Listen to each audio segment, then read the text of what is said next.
আগের ভিডিওতে এই পর্যন্তই দেখিয়েছিলাম জেসোমাইটের one of the entry gate, যেটা মার্সেট দিয়ে আসার সময় আপনি পাবেন। সেই এন্ট্রি গেট দিয়ে আমরা ঢুকে পড়েছি। এই দেখো দেখো দেখো,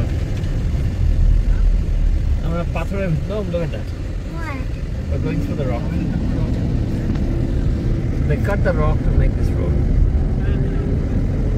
আর্চ রকের এই প্রাকৃতিক গেটটার মধ্যে দিয়ে পার হয়ে আমরা এগিয়ে চলেছি। মনে হচ্ছে যেন এক অন্য জগতে পা রেখেছি।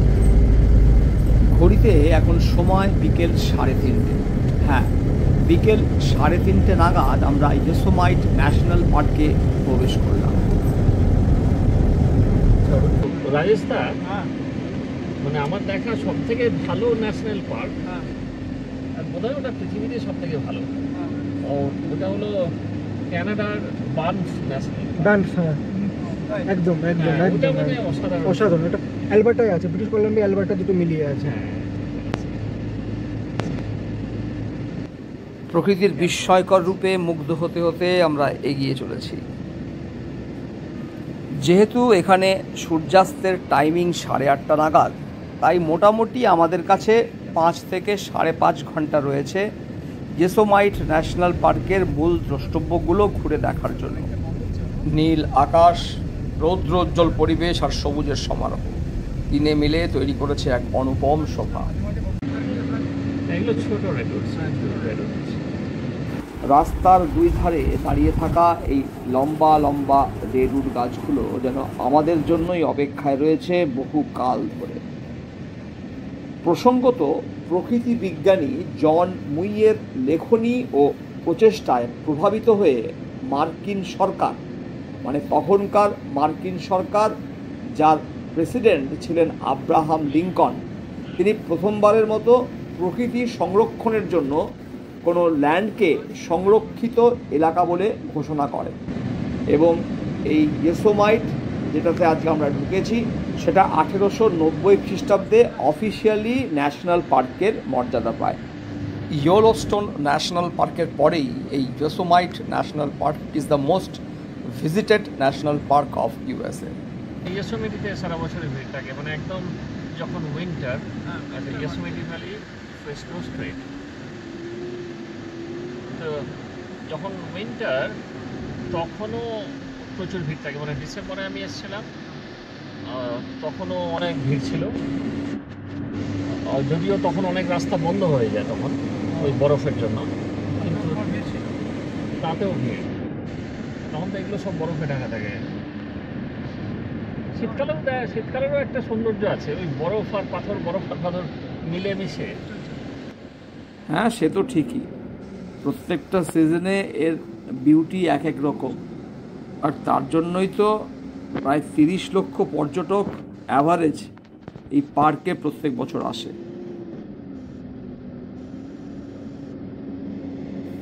প্রথমে তো আমরা জেসোমাইট ভ্যালিতে যাচ্ছি, যেখান থেকে এল ক্যাপিটান দেখা যাবে।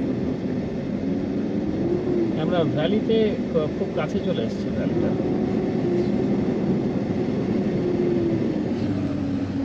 তো ভ্যালিটা এটা হলো একটা লুপ। লুপ মানে আমরা এই দিক দিয়ে যাচ্ছি আর অন্য রাস্তা দিয়ে ফিরে আসবো। ওই যে ইয়োসেমিটি ফলস। আচ্ছা, ইয়োসেমিটির প্রথম দেখার জিনিস ইয়োসেমিটি ফলস।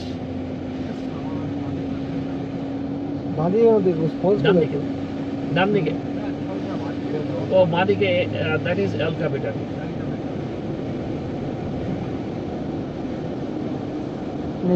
পাহাড়টা বলছেন তো?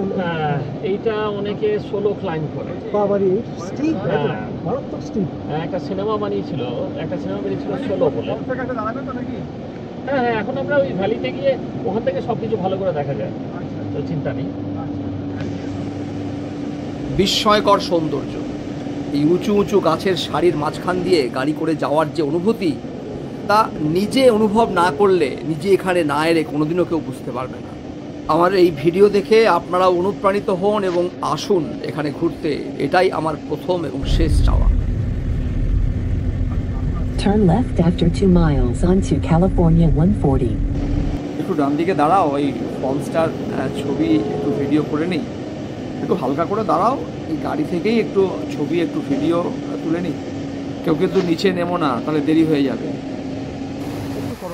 ইয়োসেমাইট ন্যাশনাল পার্কের প্রথম জলপ্রপাত যেটা আমরা দেখছি এখন, খুব ভালো করে আসছে না, তাহলে সামনে যেতে হবে, দূর থেকেই যতটুকুনি সম্ভব সেটুকুই আপনাদেরকে দেখাচ্ছি। আবার যাত্রা শুরু, আমরা ইয়োসেমাইট ভ্যালির দিকে চলেছি। আশপাশের প্রকৃতি থেকে বুঝতে অসুবিধা হচ্ছে না যে আমরা ভ্যালির একদম কাছে চলে এসেছি। আমাদের ইউএস যে ট্যুর আইটিনারি, সেটাতে আমরা 2টো ন্যাশনাল পার্ক যাব, সেরকমটাই পরিকল্পনা করেছি। আজকে আমরা ইয়োসেমাইট এসেছি এবং পরবর্তীতে আমরা আরেকটা ন্যাশনাল পার্ক যাব, সেটা হচ্ছে গ্র্যান্ড ক্যানিয়ন ন্যাশনাল পার্ক। সেই ন্যাশনাল পার্কের আকর্ষণ আবার একদম অন্য রকমের। গাছের ফাঁক দিয়ে ওই উঁচু রকি মাউন্টেনটার গা থেকে একটা ফল আমরা দেখতে পাচ্ছি, সুবিশাল ফল। হ্যাঁ, এই তো পরিষ্কার হচ্ছে, আমরা জুম করে দেখাচ্ছি, দেখুন কি সুবিশাল ফল, একদম অনেক উঁচু থেকে নিচে পড়ছে। তার মানে we have reached Yosemite valley. গাড়িটাকে পার্কিং করে আমরা এই ভ্যালিটাতে এবার ঘুরবো এবং তখন আরও সামনে থেকে আপনাদেরকে দেখাবো এই ইয়োসেমাইট ফল। এই ফলের বিশেষত্বটা খেয়াল করুন, দেখুন মনে হচ্ছে যেন স্লো মোশনে জলটা পড়ছে, একটা কীরকম ধোঁয়ার মতো সৃষ্টি হয়েছে ওখানটায়। এটাই কিন্তু এই ইয়োসেমাইট ফলের সবচেয়ে বড় বৈশিষ্ট্য। আর এই গ্রানাইট পাথরের পাহাড়টাই হচ্ছে এল ক্যাপিটান, সুবিখ্যাত এল ক্যাপিটান। জুম করে দেখাচ্ছি আপনাদেরকে, আস্তে আস্তে ক্যামেরাটা ওদিকে প্যান করছি, দেখুন আপনারা সমগ্র ভ্যালিটার সৌন্দর্যটা একবার দেখুন। বিশাল বিশাল গাছ, দেখুন সাইকেলে করে লোকে যাচ্ছে, এখানে সাইকেল রেন্টে পাওয়া যায়। এই প্রকৃতির শোভা যদি দেখতে হয় তাহলে সাইকেল করে ঘোরা কিন্তু একটা দারুণ ভালো অপশান। ভ্যালির মধ্যেকার এই রাস্তাটা দিয়ে আমরা চলেছি। এই রাস্তাটা শুধুমাত্র সাইকেল আরোহী এবং যারা পায়ে হেঁটে যাবেন তাদের জন্য। এত সুন্দর রোদ এখনও রয়েছে যে পুরো ভ্যালিটা যেন একদম ঝকঝক করছে। আর এই ভ্যালির শেষেই এল ক্যাপিটান লক্ষাধিক বছর ধরে এখানে দাঁড়িয়ে আছে, প্রায় 3000 ফুট যার উচ্চতা। আমাদের দলে যারা যারা রয়েছে তারা এখন ছবি তুলতে ব্যস্ত। আসলে এত অপরূপ শোভা যে সবাই চাইছে এই মুহূর্তটাকে ক্যামেরা বন্দি করে রাখতে, যাতে করে অনেক অনেক দিন পরে এই ছবি এই ভিডিও দেখে আবার এই জায়গাটায় ফিরে যেতে পারে। এই হচ্ছে বিপ্লব আর সাথে ওর ছেলে নোম। পুরো ইয়োসেমাইট ভ্যালিটা এবার আমি আপনাদেরকে একবার ঘুরিয়ে দেখাচ্ছি শেষবারের মতো। এই এল ক্যাপিটান যে রক ফরমেশনটা, এটা প্রায় 3000 ফিট উঁচু। দেখতে পাচ্ছেন ইয়োসেমাইট ফল লক্ষাধিক বছর ধরে এখানেই দাঁড়িয়ে আছে এই সুবিশাল রক ফরমেশন। সব কিছু মিলিয়ে ভ্যালিটার সৌন্দর্য বর্ণনাতীত। আবার গাড়িতে উঠে বসলাম, আপনারা ডান দিকে দেখতে পাচ্ছেন এল ক্যাপিটানের আর একটা ভিউ, মানে দুদিকেই এল ক্যাপিটান রয়েছে। এবার আমরা এটাকে বাঁ দিকে দেখতে পাবো, আমরা তার মাঝখান দিয়ে চলেছি, আমাদের রাস্তা তার মাঝখান দিয়ে। আমি ক্যামেরাটাকে বাঁ দিকে দেখাচ্ছি আপনাদেরকে, দেখতে পাচ্ছেন দূরে এল ক্যাপিটান। এটা ইয়োসেমাইট ভ্যালির অন্যতম সেরা আকর্ষণ এবং যারা রক ক্লাইম্বার্স তাদের জন্য বলতে পারেন এটা স্বর্গরাজ্য। ক্যামেরা দিয়ে তো আর সবটা বোঝানো সম্ভব নয়, তবে এই মুহূর্তে আমরা প্রকৃতির যে অপরূপ শোভার মধ্যে দিয়ে চলেছি তা ভাষায় বর্ণনা করার সাধ্য আমার নেই। আবার দেখুন সামনে আস্তে আস্তে এল ক্যাপিটান দৃশ্যমান হচ্ছে। প্রসঙ্গত এল ক্যাপিটান একটা স্প্যানিশ শব্দ যার মানে হচ্ছে ক্যাপ্টেন বা অধিনায়ক। সারা পৃথিবীর সবচেয়ে কঠিনতম রক ক্লাইম্বিং স্পট হিসেবে এটা স্বীকৃত। আমরা কিন্তু ধীরে ধীরে উঁচুতে উঠছি। দুপাশে ঘন পাইন গাছ, সেডার রয়েছে, ফারের গাছ রয়েছে, কিন্তু মূলত পাইন রয়েছে সবচেয়ে বেশি। আলো ছায়ার এক অপরূপ খেলা দেখতে দেখতে আমরা এগিয়ে চলেছি। এখানে আরেকটা বিষয় জানিয়ে রাখি যে আমেরিকাই হচ্ছে প্রথম দেশ যারা এই ন্যাশনাল পার্কের কনসেপ্ট চালু করে। জানলে খুব অবাক হবেন যে ইয়োসেমাইট ন্যাশনাল পার্কের যে টোটাল এরিয়া, সেই এরিয়ার মাত্র 1%ই পর্যটকেরা, মানে আমাদের মতো যারা ঘুরতে আসে, তারা কাভার করে। নেক্সট আমাদের হলো টানেল ভিউ, দেন গ্লেসিয়ার। এই ন্যাশনাল পার্কের এরিয়া মোটামুটি 7,500 বর্গ কিলোমিটার, 7,500 স্কোয়ার কিলোমিটার। ভাবুন একবার কি সুবিশাল এই পার্কের আয়তন। বলতে বলতে আমরা টানেল ভিউ পয়েন্টের পার্কিং লটে পৌঁছে গেছি এবং গাড়িটা পার্কিং করে আমরা নেমে পড়েছি।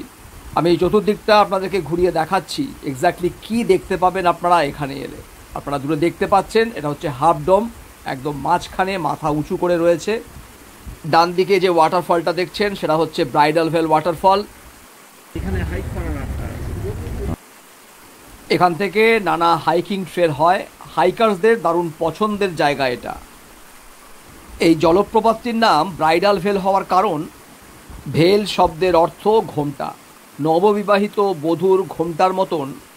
দেখুন আপনারা, জলটা যখন পড়ছে তখন এমন একটা আস্তরণ তৈরি হচ্ছে যেন মনে হচ্ছে এটা একটা নববধূর ঘোমটা। তাই এই ফলটার নাম ব্রাইডাল ভেল ফল। এই একটা স্পট থেকে ইয়োসেমাইটের 3টি প্রধান দ্রষ্টব্য। বাঁদিকে রয়েছে এল ক্যাপিটাল, দেখা যায় বলে এটা ট্যুরিস্টদের মধ্যে এক্সট্রিমলি পপুলার। এটা হচ্ছে পার্কের ভিতরে ঘোরার জন্য ফ্রি শাটল সার্ভিস।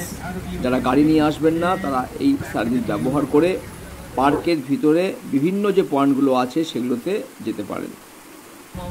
ইয়োসেমাইট ভ্যালির সবচেয়ে বড় টানেল, তার সামনে আমরা চলে এসেছি। আমরা এবার এই টানেলে প্রবেশ করব। এই টানেলটার নাম হচ্ছে ওয়াউওয়ানা টানেল। বলতে বলতেই আমরা টানেলের মধ্যে প্রবেশ করে ফেললাম। এই যেন কালের গর্ভে লুকিয়ে থাকা এক রহস্যময় গলি।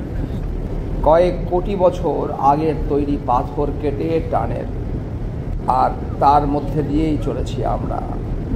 গ্রানাইট পাথরের পাহাড় কেটে তৈরি টানেল, দৈর্ঘ্যে প্রায় 1.3 কিলোমিটার। গাড়ির হেডলাইটের আলো আর টানেলের মধ্যেকার আলো দুয়ে মিলে এক অন্য রকমের পরিবেশ, অন্য রকমের অনুভূতি সৃষ্টি করছে।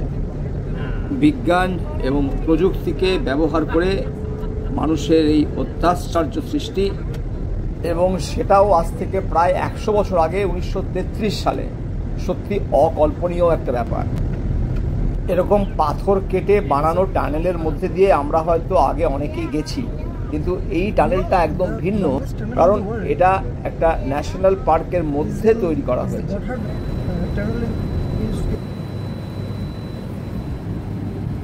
The most highest and longest is in India. It is called the Atal Tunnel. It connects Shimla and Manali. টানেলের একদম শেষ প্রান্তে চলে এসেছি। আলোর রেখা দেখা যাচ্ছে, আপনারা দেখছেন। বলতে বলতে আমরা টানেলের বাইরে চলে এলাম। এবার আমাদের গন্তব্য গ্লেশিয়ার পয়েন্ট। এই পাহাড়ি রাস্তায় 1 ঘন্টা থেকে 1.25 ঘন্টা ড্রাইভ করলে তবেই আমরা এই গ্লেশিয়ার পয়েন্টে গিয়ে পৌঁছাবো। ঘড়িতে এখন 4:30 বাজে, তার মানে গ্লেশিয়ার পয়েন্টে পৌঁছাতে পৌঁছাতে আমাদের সন্ধে প্রায় 6টা বেজে যাবে। তবে খুব একটা চিন্তার কারণ নেই, তার কারণ এখানে মোটামুটিভাবে সূর্যাস্ত হচ্ছে রাত্রি 8:30টার সময় এবং দিনের আলো 9টা থেকে 9:15 পর্যন্ত থাকে। তাই গ্লেশিয়ার পয়েন্ট থেকে প্রাকৃতিক শোভা দেখার ক্ষেত্রে খুব একটা কোনো অসুবিধা হওয়ার কথা নয়। আপনারা নিশ্চয়ই বুঝতে পারছেন যে আমরা ক্রমে উপর দিকে উঠছি। সেই আঁকাবাঁকা পাহাড়ি রাস্তা যেরকম হয় সেরকমই রাস্তা, তবে রাস্তা অত্যন্ত ভালো মানের, সেটা বলার অপেক্ষা রাখে না। পাশে আপনারা দেখছেন পাইন গাছ, সেডার গাছ এবং আরও এই ধরনের কনিফেরাস যে সকল গাছ রাস্তার দুধারে দাঁড়িয়ে রয়েছে যেন আমাদেরই অপেক্ষায়। দুদিকের গাছ এমনভাবে একটার উপরে একটা এসে পড়েছে যেন একটা গুহার মতো সৃষ্টি হয়েছে। এই আঁকাবাঁকা রাস্তার প্রতিটি বাঁকের সৌন্দর্য এত অসাধারণ যে আপনার শুধুই মনে হবে যে নিচে নেমে ছবি তুলে জায়গাটার আরও ভালো করে ফিল নিই, কিন্তু সেটা তো আর সম্ভব নয় আজকে, কারণ আমাদেরকে এখনও অনেকটা রাস্তা কভার করতে হবে। এবং ফিরেও আসতে হবে। দূরের পাহাড়গুলোর নয়নাভিরাম দৃশ্য আর আকাশ ছোঁয়ার আকাঙ্ক্ষা, এই দেখতে দেখতে আমরা চলেছি গ্লেশিয়ার পয়েন্টের দিকে। কিন্তু রাস্তাটা খুব সুন্দর। সত্যি করেই রাস্তাটা সুন্দর। রাস্তাটা যে কতটা সুন্দর তা ভাষায় বর্ণনা করার সাধ্যই আমার নেই। সেই ভোরবেলায় বেরিয়েছি আমরা, প্রত্যেকেই হয়তো ক্লান্ত, কিন্তু নতুন কিছু দেখার অসীম আগ্রহ আমাদেরকে এখনও তরতাজা রেখেছে। এই মুহূর্তে আমরা যে রাস্তা দিয়ে চলেছি, শীতকালে এই অঞ্চলটা পুরোটাই বরফে ঢাকা থাকে। মানে আমরা যে রাস্তা দিয়ে চলেছি সেই রাস্তা বন্ধ হয়ে যায় এবং গ্লেশিয়ার পয়েন্টে পৌঁছানোর জন্য আপনাকে হয় স্কি করে পৌঁছাতে হবে অথবা স্নো শু ব্যবহার করতে হবে। সাধারণভাবে মে থেকে অক্টোবর এই পিরিয়ডটা এই রাস্তাটা খোলা থাকে, তারপরে কিন্তু এই রাস্তা বন্ধ হয়ে যায়। সেগুলো আলো আর নিউট্রিশন দুটোই পায় না, কারণ বড় গাছগুলো কভার করে দেয় সব।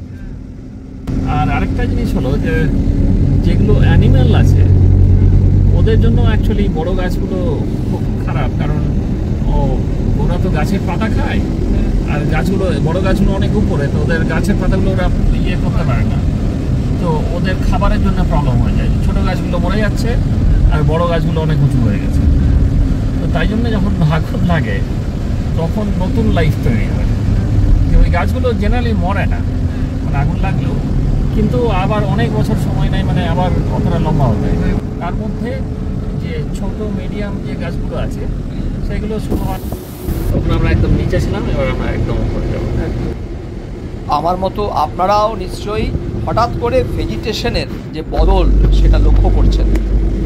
গ্লেশিয়ার পয়েন্ট থেকে যে ভিউটা প্রথমবার দেখে আমাদের চোখে গেছে, সমস্ত চোখে বিশ্বাস করতে পারছি। দেখা যাক বিপ্লবের অভিজ্ঞতা আমাদের ক্ষেত্রেও হয় কিনা।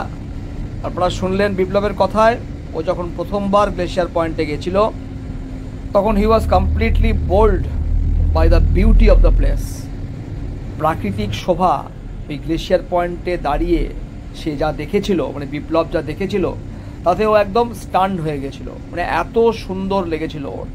এবার দেখা যাক আমাদের ক্ষেত্রেও একই অনুভূতি বা একই ফিলিংস হয় কিনা।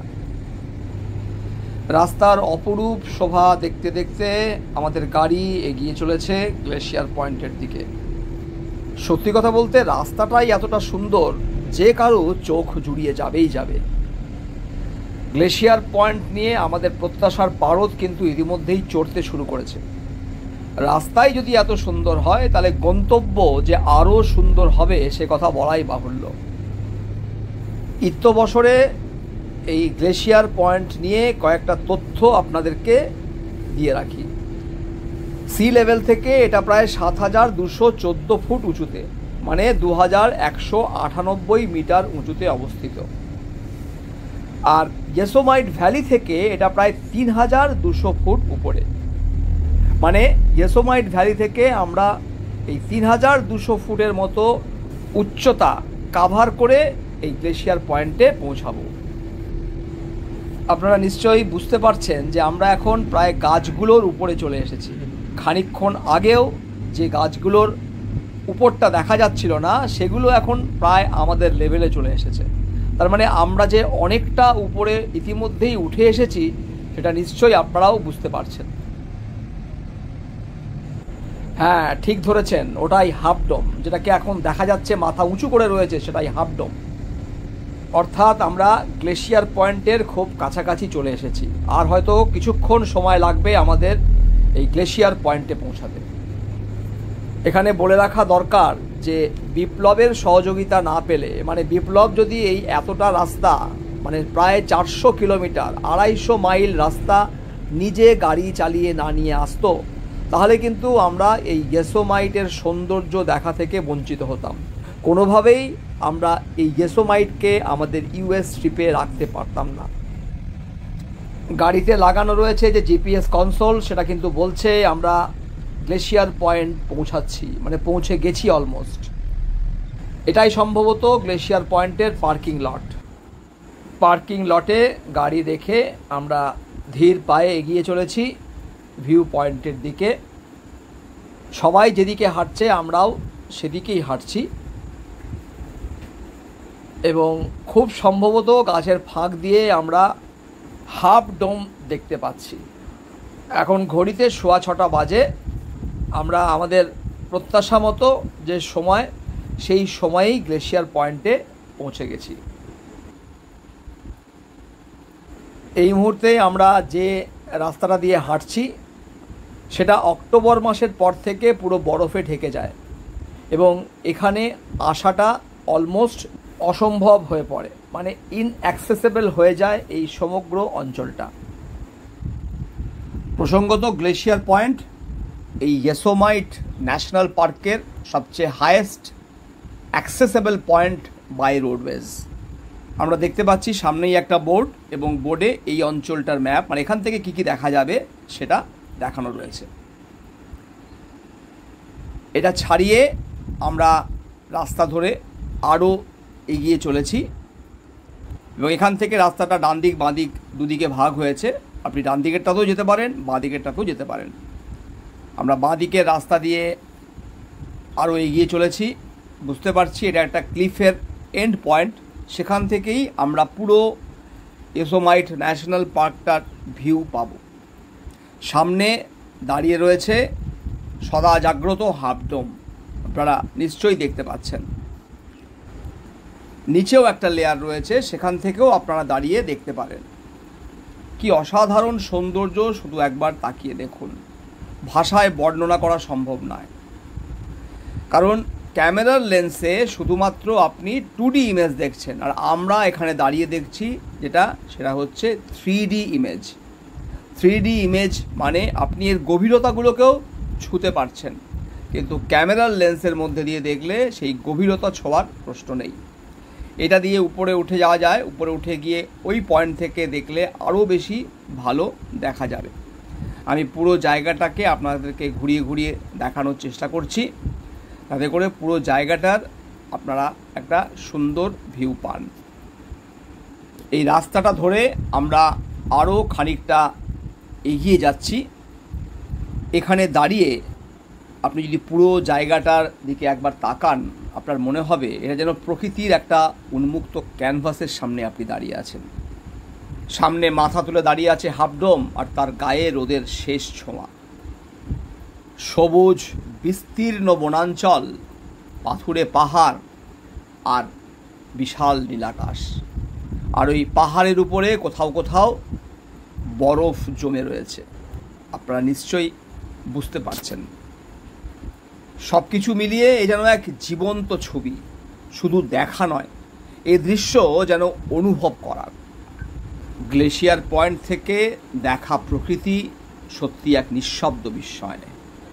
আমরা এখন নিচের লেয়ারটায় নেমে এসেছি। দূরে দেখা যাচ্ছে সেটা হচ্ছে নেভাডা ফলস। দেখুন, আমি জুম করে দেখাচ্ছি, এটা হচ্ছে নেভাডা ফলস। কি অসাধারণ সুন্দর লাগছে, একবার দেখুন। আমরা দেখতে পাচ্ছি নিচে এই মুহূর্তে চলছে একটা ওয়েডিং ফটোশ্যুট। এ যেন প্রকৃতির বুকে ভালোবাসার প্রতিচ্ছবি। পাহাড়, বনভূমি আর নীলাকাশ সব মিলিয়ে প্রকৃতি যেন নিজেকে সাজিয়ে রেখেছে এই মুহূর্তটিকে চিরস্মরণীয় করে তোলার জন্য। এবার ফিরতে হবে। গ্লেশিয়ার পয়েন্টের এই শ্বাসরুদ্ধকর সৌন্দর্যের সামনে আর হয়তো জীবনে কোনোদিন দাঁড়ানো হবে না। ফিরে যাওয়ার আগে একবার ঢুকে নেওয়া যাক গ্লেশিয়ার পয়েন্টের এই ছোট্ট সুভিনিয়ার শপটায়। ইয়োসেমাইটের স্মৃতিচিহ্ন নিয়ে যাওয়ার আকাঙ্ক্ষা নিয়ে আমরা শপে ঢুকলাম। স্মৃতিচিহ্ন হিসেবে রেখে দেওয়া যায় এমন নানা সামগ্রী এখানে রয়েছে। আপনারা দেখতে পাচ্ছেন রয়েছে টি শার্ট, রয়েছে গগলস, রয়েছে টুপি, রয়েছে ম্যাগনেটিক চাবির রিং সহ নানা রকমের সামগ্রী বিভিন্ন দামে। তবে দাম আমাদের সাধ্যের বাইরে, তাই সবটা ঘুরে দেখলেও এখান থেকে কিছুই কেনা হলো না। সঙ্গে থাকছে এই ভিডিও আর এই চিরন্তন অনুভূতি। এই জায়গাটা আমি সত্যিই দেখে গেছি। ঘড়িতে এখন সময় 8:45। এখনও দেখুন সূর্য দীপ্তমান। ফেরার সময় হঠাৎ করেই আমাদের চোখে পড়ল এই ওয়াটারফলটার দিকে। দেখুন কীরকম রেনবো ফর্মেশন হয়েছে। প্রকৃতির এই আশ্চর্য রূপ ক্যামেরাবন্দি করার জন্য এবং নিজেরাও চোখ দিয়ে উপভোগ করার জন্য দাঁড়িয়ে পড়লাম। ব্রাইডাল ভেল ফল, ইয়োসেমাইট ন্যাশনাল পার্কের মধ্যে আমরা এই মুহূর্তে দেখছি ব্রাইডাল ভেল ফল। দেখুন রেনবোটা কত সুন্দর দেখা যাচ্ছে। সূর্যাস্তের সময় এই জলের উপরে সূর্যের আভা কারণে এই রেনবোটা ফর্ম হয়েছে। যাবার সময়ে কিন্তু আমরা এই রেনবোটা দেখিনি, শুধু ওয়াটারফলটাই নজরে এসেছিল। নিশ্চয়ই দেখতে পাচ্ছেন যে হালকা বাতাসে জলকণা চারিদিকে ছড়িয়ে পড়ছে আর জলের উপরে সূর্যের আলো প্রতিফলিত হয়ে তৈরি করেছে এই প্রাকৃতিক রঙের খেলা, রামধনু যাকে আমরা বলি, বা রেনবো, অর্থাৎ 7টা রং এখানে দৃশ্যমান। এই রেনবো যে খুব স্থায়ী, মানে অনেকক্ষণ সময় ধরে দেখা যায় তা কিন্তু নয়। যারা ঠিক সময়ে উপস্থিত থাকেন তাদের জন্য এটা একটা দারুণ উপহার, একেবারে পোস্টকার্ডে ছাপা দৃশ্যের মতো।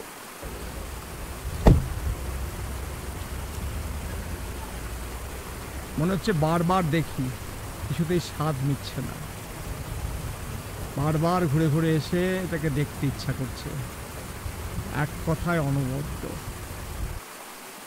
তবে আর বেশিক্ষণ এখানে দাঁড়িয়ে থাকা সম্ভব নয়, কারণ ইতিমধ্যেই প্রায় 8:15 বাজে। এরপরে আমাদেরকে আরও প্রায় 1 ঘন্টা থেকে 1.5 ঘন্টা অবধি লাগতে পারে আমাদের মার্সেডের যে এয়ারবিএনবি অ্যাকোমোডেশন নিয়েছি সেটাতে পৌঁছাতে।